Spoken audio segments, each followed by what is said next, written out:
Isang maganda at mapayapang panahon, biglang nagbago. Niyanig ang lahat sa biglang dumadagundong na kulog at kidlat at bigla ang pagbuhos ng malakas na ulan. Iyon pa ang isang kategorya ng panahon na tinatawag na thunderstorm. Mga kahuan, narito ulit ang weather ni Juan upang talakayin at bigyan ng kaunting kasagutan ang kalimitang tanong, ano po ba ang thunderstorm? At ano ang nagpapagalaw ng kulog, kidlat at malakas na ulan sa likod ng eksena ng isang thunderstorm? Mga kahuan, ang salitang thunderstorm ay nagmula sa dalawang salita. Thunder, na ang ibig sabihin ay kulog, at storm na ang ibig sabihin ay unos. Ito ay karaniwang resulta ng mainit at maalinsangan na hangin na sumasama sa malamig na hangin sa atmosfera. At ayon po sa Pag-asa, ang thunderstorm ay local-scale weather system na ang ibig sabihin ay masamang panahon sa maliit na lugar at panandalian lang na maaring magdala ng mabigat na buhos ng ulan, malakas na hangin at may kasama pang pagkulog at pagkidlat. Ang isang thunderstorm ay maaring magtagal sa loob ng 2 oras.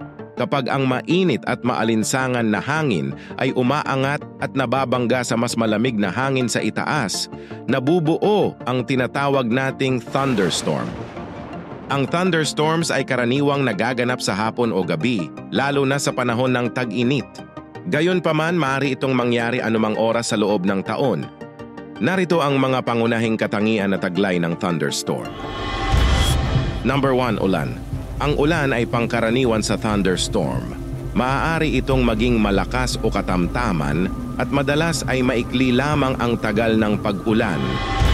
Number 2, kulog. Ang kulog ay ang tunog na dulot ng pagpapalabas ng enerhiya mula sa kidlat. Maaring maramdaman ito bilang malakas na tunog o paminsang malalim na ugong depende sa kalalapitan ng kidlat. Number 3, kidlat. Ang kidlat ay mabilis at makintab na pagpapalabas ng kuryente sa atmosfera, karaniwang nagaganap sa pagitan ng ulap at lupa. Ang bawat kidlat na ating nakikita ay resulta ng pagkakaroon ng static electricity sa loob ng ulap at kapag ito ay sumabog, naririnig natin ang malalakas na tunog ng kulog.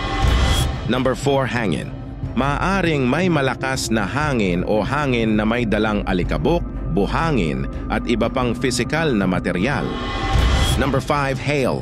Minsan at sa bihirang pagkakataon ang thunderstorm ay maaaring magkaroong kasamang yelo o hail na bumabagsak mula sa ulap at ito po ay tinatawag na hailstorm. Panoorin niyo po ang video na ito para sa karagdagang kaalaman tungkol sa hailstorm. Hindi lang kidlat at kulog ang dala ng thunderstorm. Kapag ito ay matindi, maaari itong magdala ng malakas na ulan, baha at hangin na maaaring magdulot ng malaking pinsala sa ating mga pananim at kabuhayan. Ang thunderstorm ay isang kagila-gilalas na likha at kombinasyon ng angking ganda at panganib ng kalikasan. Ang ito ay isa sa mga kahangahangang natural na kapangyarihan ng kalikasan. Ang paghahanda at pagiging maingat ay mahalaga upang maiwasan ang mga posibleng panganib na dala ng thunderstorm. Ito po ang weather ni Juan na nagbibigay ng kaunting impormasyon para sa dagdag na kaalaman tungkol sa panahon ng bansa ni Juan. Para sa dagdag na kaalaman tungkol sa iba't ibang uri ng panahon, i-click ang subscribe at pindutin ang notification bell para ikaw ay makakatanggap ng notification sa tuwing may bagong video na i-publish ang weather ni Juan. Maraming salamat po sa inyong panonood at suporta, mga kahuan.